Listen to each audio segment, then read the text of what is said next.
నమస్తే. Welcome to పొలిటిన్ media. Bhakti Bhaskara ఛానల్‌కి స్వాగతం. ప్రస్తుతం మనతో ఉన్నారు ప్రముఖ ఆధ్యాత్మికవేత్త, ఐకాన్ ఆస్ట్రాలజర్ గట్టుపల్లి సురేష్ బాబు గారు ఉన్నారు. మరి గురువుగారితో మాట్లాడి మనకున్న సందేహాల గురించి అడిగి తెలుసుకుందాం. నమస్కారం గురుగారు. జై శ్రీమన్నారాయణ. గురుగారు, ఇప్పుడు ఎంత కష్టపడ్డా కూడా వృద్ధులకు అనేది రాకపోవడం, అనుకున్న పనులు జరగకపోవడం, అంటే రేపు బాగుంటుంది అనుకునేలోగా ఈరోజు ఏదో ఒక సమస్య అనేది రావడం జరుగుతుంది. ఇంత బాధ అనేది వాళ్ళు కామెంట్ రూపంలో తెలియజేస్తున్నారు మీనరాశి వారు. అసలు ఎందుకు మీనరాశి వారికి ఇంత నరదిష్టి ఉంటదంటారు? మనము చూసినట్టయితే గనక ద్వాదశ రాశిలో ఒకటైనటువంటిది మీనరాశి. ఈ మీనరాశి వారికి మొదటిగా మనము గమనించుకోవాల్సిన ఒకటి విషయం ఉంటుంది. అంటే వేరే రాశి వారికి ఉండదా, ఉండకపోతుందా అనే దాని గురించి కొంచెం పక్కన పెడితే మీనరాశి వారికి ముఖ్యంగా వారిలో ఉన్నటువంటి ఎదగలేకపోవడానికి గల కారణం ఒకటి గ్రహాలు, స్థితిగతులు, దశలు, గోచారం, నవాంశ, ఇదన్నీ కూడా ఓకే. ఇవన్నీ కూడా మనం పరిగణనలో తీసుకోవాలి. కానీ ముఖ్యంగా వీరి యొక్క వ్యక్తిత్వం, మనస్తత్వం, సద్గుణాలు, ఇవన్నీ కూడా వీరికి రాసి పెట్టున్నటువంటి ఆ లక్ష్మీదేవి స్వరూపంగా ఉన్నటువంటి ఆడవారు కావచ్చు, విష్ణుమూర్తిగా ఉండేటువంటి మగవారు కావచ్చు, వారి ఆలోచన ప్రకారం కావచ్చు, వారి యొక్క మంచి గుణగణాలు కావచ్చు, ఎదుటి వారికి ఎప్పుడు కూడా సహాయం చేయాలని చూస్తారు. ఇప్పుడు మీరు గమనించండి, కొబ్బరి బొండాలు ఉంటాయి. కొబ్బరి బొండాలు మీకు తెలుసు కదా. కొబ్బరి బొండాలు ఏం చేస్తుంది? మనిషి తాగటం ద్వారా వేడి తగ్గుతుంది, కొన్ని రకాల రోగాలు తగ్గుతాయి. అసలు కొబ్బరి బొండ తాగితే చల్లదనం ఉంటుంది. కొబ్బరి బొండని ఏం చేస్తారు? చెట్టుకి నరుగుతారు, మళ్ళీ కొబ్బరి బొండ తలకాయ నరుగుతారు, కానీ మనకి మంచి చేస్తుంది అది, అంతే కదా. అదేవిధంగా ఈ కొబ్బరి బొండను ఒక్కటి మనం ఆదర్శంగా తీసుకోవచ్చు మీనరాశి వాళ్ళని. అంత వ్యక్తిత్వము, అంత మంచి సద్గుణాలంటే వారికే ఉంటాయి. అంతేగా మరి. ఇప్పుడు కొబ్బరి బొండ మీరు నరుకుతున్నారు, దాన్ని పైన కొట్టేస్తున్నారు, ఎన్నో ఇబ్బందులు పెడుతున్నారు, కానీ మనకు అది మంచి చేస్తుంది కదా.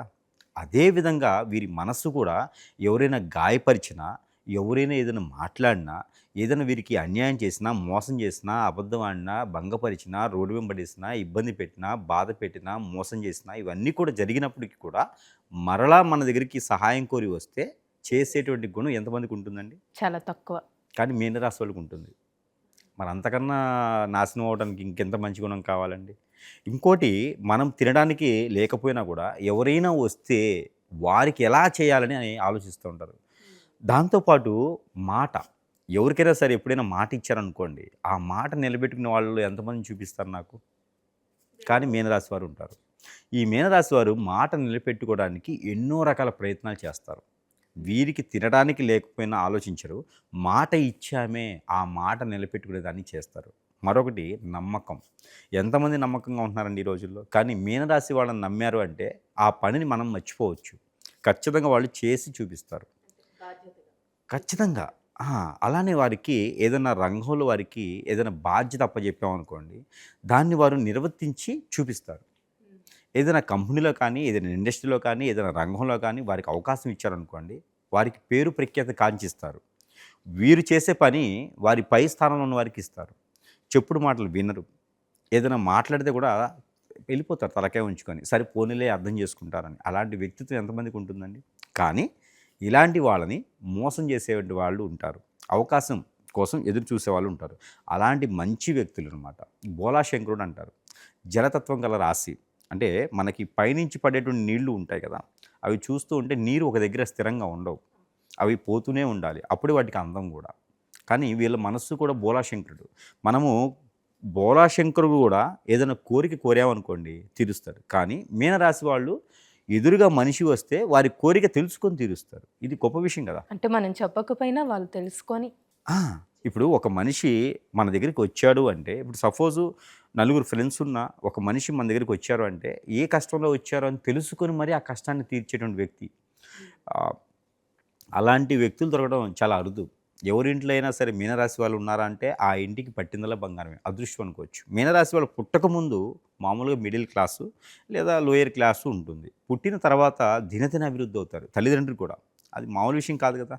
మెట్టినింట్లో ఆడపిల్లలైనా మగపిల్లలైనా సరే పెళ్ళి అయిన తర్వాత వారి జీవితం ఇంకా చాలా బాగుంటుంది. కథ వీరికి లైఫ్లో ఏంటంటే ప్రతిదీ కూడా ఒక అనుభవమే.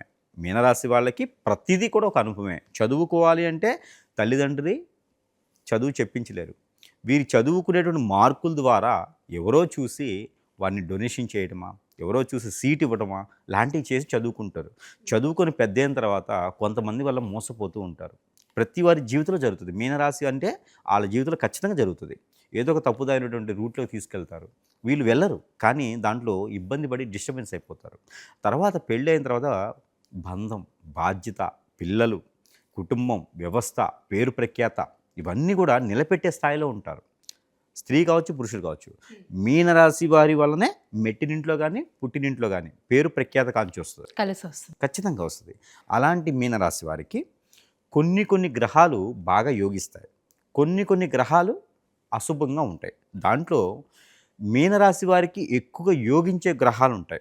అవి వారికి కొన్ని స్థానాల్లో ఉండడం ద్వారా గోచార ప్రకారంగా మీనరాశి వారు జన్మించిన తర్వాత వారికి కొంత శాంతి అనేది వస్తుంది. శాంతి అంటే పక్కింట్లో ఉన్న అమ్మాయి కాదు. శాంతి అంటే గ్రహాల యొక్క స్థితిగతుల వలన వారి దాంట్లో కొంచెం లోపాలుంటాయి. ఆరోగ్య సమస్యలు, ఆర్థిక సమస్యలు, ఎదగలేకపోవడం, మెచ్యూర్ మైండ్ రాకపోవడం, కొంత బద్ధకంగా ఉండటం లాంటివి జరుగుతూ ఉంటాయి. అలాంటివి పోయేదానికి బలరిష రోగాలు అంటారు వాటిని. అవన్నీ పోయేదానికి మొదటిగా వారు నవగ్రహాలకి అభిషేకం, అర్చన చేయించుకోవాలి. ఆ గ్రహ శాంతి అనేది చేయించుకోవాలి. లేకపోతే అక్కడి నుంచే వీరికి నరదిష్టి మొదలవుతుంది. రెండోది వీరి గోచార ప్రకారంగా కాకుండా దశాంతర్దశలు కానీ వీరికి మంచి చేసే గ్రహాలు కానీ కొన్ని ఉంటాయి. దాంట్లో చంద్రగ్రహణం. ఈ చంద్రగ్రహం అనేది వీరి దాంట్లో చాలా బాగా యోగిస్తుంది. రెండోది బుధుని గ్రహం. బుధుడు, చంద్రుడు, గురువు వీరి ముగ్గురు కూడా వీరికి మంచి చేస్తారు. శని భగవానుడు వీరికి మధ్యస్థగా ఉంటారు. అటు మంచి చేయడు, చెడు చేయడు, మధ్యస్థగా ఉంటారు. ఇప్పుడైతే కనుక శని భగవానుడు మీనరాశిలోనే సంచరిస్తున్నాడు. ఈ మీనరాశిలో శని భగవానుడు ఉండడం ద్వారా శని భగవానుడు ఏ రాశిలో ఉండడం ద్వారా ఏ రాశి వారికి ఇబ్బంది అవుతుందంటే కుంభరాశిలో ఉన్నప్పుడు మాత్రం ఖచ్చితంగా మీనరాశి వారికి ఇబ్బంది జరిగింది. కానీ స్వస్థానంలోకి వచ్చాడు. మీనరాశిలోకి వచ్చినటువంటి శని భగవానుడు కొంత ఉపశమనం కనిపిస్తాడు. అంటే ఏలనాటి శని ఉన్నప్పటికీ కూడా కొంతమేర వీరికి మంచి చేసేదానికి ఉంటుంది. దానివలన వీరికి ఆరోగ్య సమస్యలు, ఆర్థిక సమస్యలు, నరదిశ నరఘోష, శత్రుభయం ఇవన్నీ కూడా కొంచెం తగ్గిస్తాడు. మనిషిలో జోష్, ఆ ధైర్యాన్ని కొంచెం పెంచుతాడు. కాకపోతే మనం చేసేది ఉంది. ప్రతిరోజు కూడా వీరు యోగా కానీ, మెడిటేషన్ కానీ, ప్రాణ హీలింగ్ కానీ, లేదా జిమ్ కానీ వారి ఆరోగ్యం సహకరించిన మేర చేసుకోవాలి. లేదా వాకింగ్, జాగింగ్ లాంటివి కూడా చేసుకోవచ్చు. ఫుడ్ ప్రికాషన్స్ అనేది ఖచ్చితంగా తీసుకోవాలి. ఫుడ్లో ప్రికాషన్స్ ఖచ్చితంగా వీరు తీసుకోవాలి. ఇవన్నీ కూడా చేయాలి. లేదంటే వారికి బద్ధకం ఎక్కువవుతుంది, ఒబెసిటీ లాంటివి వస్తే దానివల్ల కూడా నరదిష్టి ఎక్కువవుతుంది. ఇక వీరికి ఎవరైనా నమ్మి డబ్బులు ఇచ్చినా, డబ్బుకి కాపలా పెట్టినా, ఏదైనా ఒక పనికి కాపలా పెట్టినా కూడా నమ్మకమైన వ్యక్తుల్లో ఉంటారు వీరు. ఇక వీరికి హాస్పిటల్స్లోను, డాక్టర్స్గా గాను, మెడికల్ వైద్యం రంగంలోనూ చాలా అరుదుగా వీరికి ఉంటాయి. దాంట్లో వీరు రాణిస్తారు కూడా. ఇక వీరికి చేపల చెరువులు, రొయ్యల చెరువులు, ఉప్పు చెరువులు ఇలాంటి వాటిలో కూడా పంటలు పండించే రైతులుగా కూడా వీరికి అద్భుతంగా ఉంటుంది. అలాంటి రంగాల్లో రాజకీయ రంగంలో చాలా అరుదుగా కనిపిస్తుంటారు వీరు. కానీ రాజకీయ రంగంలో అడుగు పెట్టారంటే ఖచ్చితంగా ఆ కాన్షియస్లు మొత్తం కూడా మంచి పేరు ప్రఖ్యాత పార్టీకి వచ్చేలా చేస్తారు వీరు. వీరు లంచగొండులు కాదు, లంచాలు తీసుకోరు, ఎవరిచ్చినా ఊరక తీసుకోరు వీరు. అలానే పిల్లల్ని కూడా చాలా పద్ధతిగా పెంచుతారు. ఇంట్లో వాళ్ళు కూడా చాలా పద్ధతిగా ఉండాలి అని అనుకుంటారు. వీరి చేతి ద్వారా ఏదైనా టాబ్లెట్ కానీ, ఏదైనా వైద్యానికి సంబంధించినటువంటి మెడిసిన్ కానీ తీసుకొని ఎదుటి వారికి ఇస్తే వారి ఆరోగ్యం తగ్గిపోద్ది. అంత అదృశ్యమైన చెయ్యనమాట. ఎక్కడికైనా వెళ్ళి ఓపెనింగ్స్ కానీ, బోనీ కానీ, ఎదురు రావడం కానీ, వెళ్ళేటప్పుడు ఇంట్లో వాళ్ళ చేతి నుంచి ఏదైనా తీసుకోవడం, తినడం, మంచి లేదని తాగడం చేస్తే వారికి కూడా మంచి జరుగుతుంది. అంటే మీనరాశి వారికి వారి యొక్క అదృష్టం అనేది ఎదుటి వారికి వస్తుంది. వారి వలన వారి చేతితో ఎవరికైనా డబ్బులు ఇచ్చారంటే ఆ రోజుల్లో వాళ్ళకి మంచి లాభదాయకమైనటువంటి వాతావరణం లభ్యపడుతుంది. నష్టాల్లో ఉన్నటువంటి కంపెనీలు తీసుకొని ఆర్టిఫై చేసుకొని వీళ్ళు చేస్తే కూడా మంచి లాభదాయకంగా ఉంటుంది. అంత గొప్పవారు మీనరాశి వారు. అంటే నమ్మకం అంటేనే ఇంకా మీనరాశి వాళ్ళు కూడా మీనరాశి వారు అంత గొప్ప రాశి వారికి కష్టాలనేది తప్పదు. ఇప్పుడు ఎదుటి వారికి మంచి చేయాలంటే నువ్వు ఖచ్చితంగా కష్టపడాల్సిందే. మంచితనంతో వచ్చేటువంటి కష్టాలు. మరొకటి మీనరాశిలో పుట్టిన వారికి పునర్జన్మ ఉండదు. అదేంటండి? మీనరాశిలో పుట్టిన వారికి ఇది మోక్ష జన్మ అంటారు. ఎక్కువ శాతం 99% పునర్జన్మ ఉండదు. అదొక అదృష్టం కదా. దేవాతి దేవుళ్ళే భూమి మీద మనతో తిరుగుతున్నట్టు కదా. అది అదృష్టం కింద మనం సమానంగా చేసుకోవాలి. వీరికి ఏదైనా సరే మీనరాశిలో జన్మించారా అంటే మీనరాశి ఒకటి, తులారాశి ఒకటి, వీరిద్దరికీ కూడా పునర్జన్మ ఉండదు.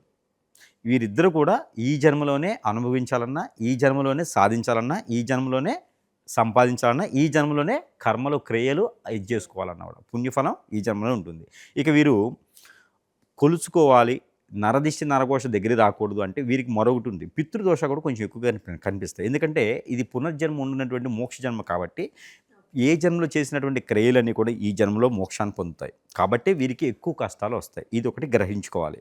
అంటే పునర్జన్మ లేనటువంటి రాశి ఉంది అంటే మీనరాశి.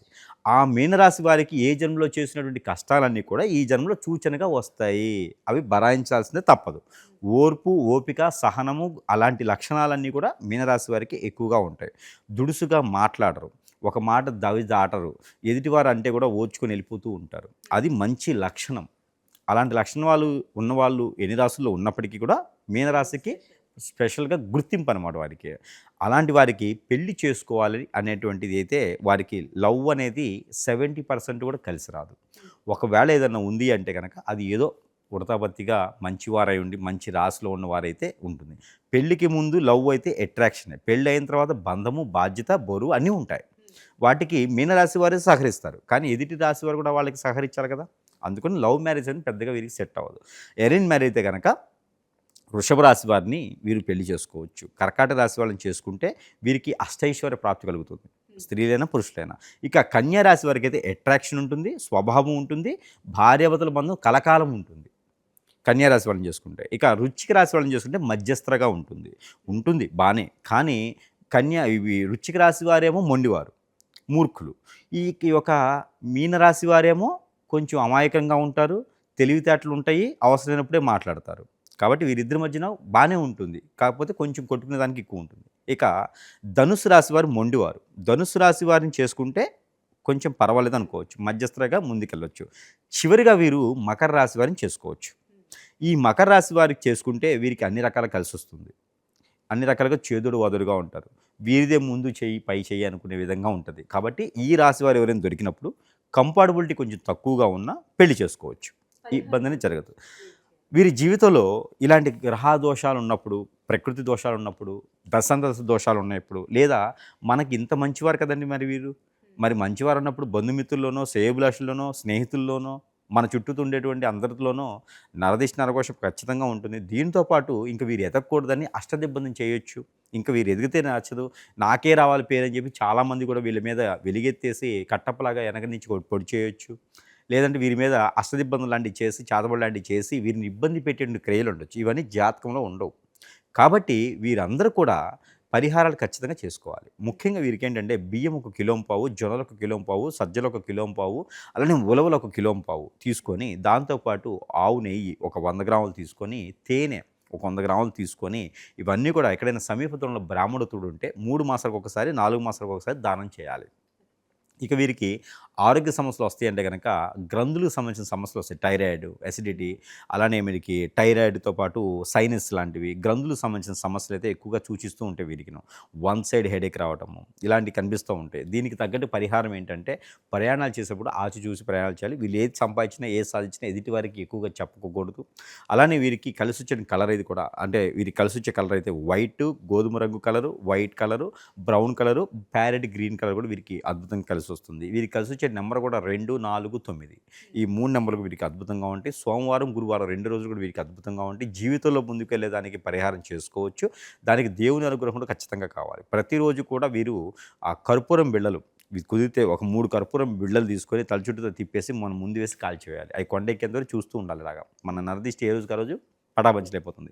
మూడోది దేవుని అనుగ్రహం ఖచ్చితంగా కావాలి. గ్రహాల్లో చంద్రగ్రహానికి ఎక్కువగా తిరుగుతూ ఉండాలి. అలానే కన్న తల్లికి ఎక్కువగా ప్రాణంగా పూజిస్తూ ఉండాలి. ఎప్పుడైనా ఒకసారి కన్న తల్లికి శారీస్ పెట్టడం కానీ, కన్న తల్లికి ఏదైనా సహాయం చేయడం కానీ చేస్తూ ఉండాలి. తల్లిగారికి ఎక్కువ పూజిస్తూ ఉండాలి. అలానే చంద్రగ్రహం చంద్రుడు ఉంటారు. ఆ చంద్రుడు పౌర్ణమి రోజున పాలు ఎవరికైనా దానం ఇచ్చినా బాగుంటుంది. స్వీట్స్ ఒక 5-6 రకాల స్వీట్స్ తీసుకుని ఎవరికైనా 10 మందికి పంచితే కూడా పౌర్ణానికి చాలా మంచి జరుగుతూ ఉంటుంది. వీరికి జామ పళ్ళు వీళ్ళు ఏదైనా దానం చేస్తే చాలా బాగుంటుంది. ఎప్పుడైనా సీజన్ వైజ్గా దొరికేటప్పుడు జామ పళ్ళు దానం చేసుకోవాలి. ఆవుకి గోధుమ రొట్టెలు కానీ తినిపించుకుంటూ ఉండాలి. అలానే వీరికి దేవుడి అనుగ్రహం కూడా కావాలి. రాముల వారి ఆలయంలో ఈ యొక్క వనపప్పు, పానకము ఇది నైవేద్యం పెట్టుకుంటూ ఉండాలి. నాగపడికల దగ్గర చలివిడి నైవేద్యం పెడుతూ ఉండాలి. ఇవన్నీ చేసుకుంటే కొంతమేరన వీరి మీద వెలిగేషన్ రాకుండా, వీరిని మోసం చేయకుండా, ఇబ్బంది పెట్టకుండా, మనసు ఇబ్బంది పెట్టకుండా ఉంటుంది. కాబట్టి ఇలాంటి చిన్న చిన్న పరిహారాలతో కూడా మనం ముందుకెళ్ళిపోవచ్చు. ఇంకా జాతక ప్రకారంగా కాకుండా ఏదో జరిగిపోతుంది నాకు అర్థం కావట్లేదు, ఇంత స్పష్టంగా చెప్పినా కూడా కానీ నాకు అనుకున్న పనులు ముందుకెళ్ళట్లేదు, మోసపోతూనే ఉన్నాను, ఏ చేసినా ముందుకు వెళ్ళలేకపోతున్నా, అష్టదిబ్బంది అయిపోయింది, నిద్ర పట్టట్లేదు, ఆందోళన, చికాకు ఇవన్నీ ఉన్నాయంటే మాత్రం ఖచ్చితంగా మీ మీద ఎవరో దండెత్తి చేశారని అర్థం. మీ మీద ఏదో చెడు క్రియలు జరిగినాయి అని అర్థం. అవన్నీ పోవాలి అంటే మనంగా చేసుకునే పాజిటివిటీ సరిపోదు. ఏదైనా సమీప దూరంలో గురువు ఉంటే సంప్రదిస్తే మీకున్న సమస్యకి పరిష్కారం అయితే ఖచ్చితంగా సూచించడానికైతే అవకాశం ఉంటుంది. చాలా చక్కగా తెలియసే గురుగారు. ధన్యవాదాలండి.